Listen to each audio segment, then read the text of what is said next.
भाई Glenn Maxwell ये बंदा क्या खा करके मैदान में आता है यार। कैसे कैसे इस तरीके की शॉट कोई लगा सकता है। सिर्फ 40 गेंदों में शतक, सभी रिकॉर्ड का सत्यानाश करके फेंक दिया। भाई ऐसी बल्लेबाजी गेंदबाजों की बिल्कुल बूंदियां उड़ा करके रख दिया। नीदरलैंड के गेंदबाज जान बचाने के लिए सोच रहे थे कि कहां से बचा जाए।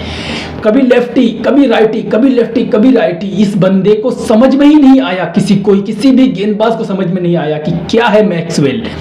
वैसे मैक्सवेल के नाम को लेकर के कुछ लोग बराबर इस सवाल खड़ा करते हैं कि ग्लेन मैक्सवेल क्यों टीम में है जबकि उनका कोई परफॉर्मेंस ही नहीं है।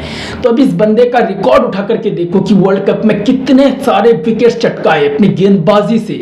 और जब ये बंदा खेलता है ना तो सिर्फ यही खेलता है, जिस दिन गेंदबाजी किया विकेट चटकाएगा तो सिर्फ यही चटकाएगा, क्योंकि जब इनका दिन होता है तो उस दिन किसी और का दिन हो ना हो इन्हें कोई भी फर्क नहीं पड़ता।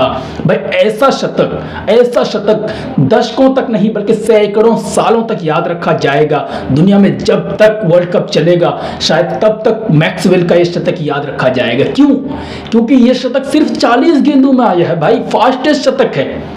इसी वर्ल्ड कप में एडन मार्करम ने 49 गेंदों में जब शतक लगाया तब ऐसा लगा कि ये फास्टेस्ट शतक है तो इस रिकॉर्ड को शायद ही कोई तोड़ पाए, लेकिन मैक्सवेल तो पागल है भाई। ऐसी बल्लेबाजी, जब मैदान में बेचारे गेंदबाज को देखकर तरस आ रही थी।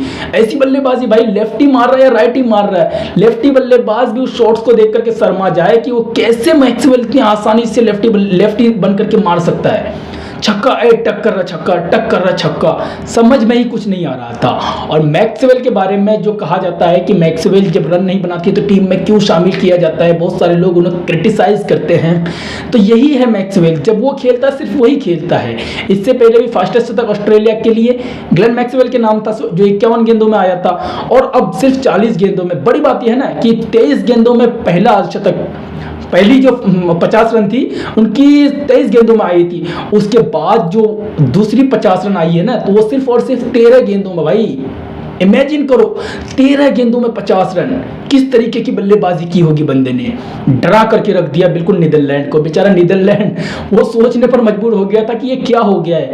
एक तरीके से तूफान आ गया था भाई मैदान में, हर गेंद पर छक्के चौके।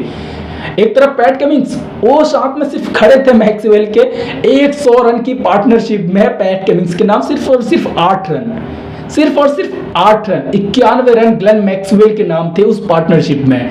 वो तो शुक्र हो कि ग्लेन मैक्सवेल आउट हो गया, वरना ये आंकड़ा 410 के पार भी जा सकता था। मैक्सवेल की शानदार पारी की बदौलत और वार्नर की शानदार शतक की बदौलत ऑस्ट्रेलियन टीम 399 पहुंच गई और फिर 400 रन का टारगेट दिया, जो कि नीदरलैंड की बस की बात नहीं थी बनाना। नीदरलैंड ऑफकोर्स बहुत ही बुरी तरीके से हारती, ये बिल्कुल दिख रहा था, और नीदरलैंड बिल्कुल बुरी तरीके से हारी। लेकिन भाई मैक्सवेल का नाम अब सदियों तक लोग याद रखेगा कि कौन है मैक्सवेल और कैसा बल्लेबाज है, जो सिर्फ गेंदबाजी नहीं बल्कि बल्लेबाजी भी उस तरीके से करता है जिसको समझ पाना शायद ही किसी के लिए आसान होगा। क्योंकि ये मैक्सवेल ऐसा बल्लेबाज है ना, नीदरलैंड के खिलाफ ही नहीं, ये किसी भी टीम के खिलाफ ऐसी बल्लेबाजी कर सकता है। तो वर्ल्ड कप में आने वाले मुकाबलों के लिए मैक्सवेल सभी टीमों के लिए जिनके साथ अभी मुकाबले होने बाकी हैं, और अगर वो सेमीफाइनल में पहुंचते हैं या फिर फाइनल में पहुंचते हैं तो सामने वाली टीम के लिए मैक्सवेल एक बहुत ही बड़ा खतरा साबित हो सकते हैं, क्योंकि मैक्सवेल अब फॉर्म में वापस आ गए हैं तो इनकी फॉर्म इतनी आसानी से जाती नहीं है। अगर आपको वीडियो पसंद आया हो तो वीडियो को दिल से एक लाइक कर दो, और इसी तरह की इंटरेस्टिंग वीडियोस को पाने के लिए चैनल को भी सब्सक्राइब करके बेल आइकन को भी प्रेस कर दो।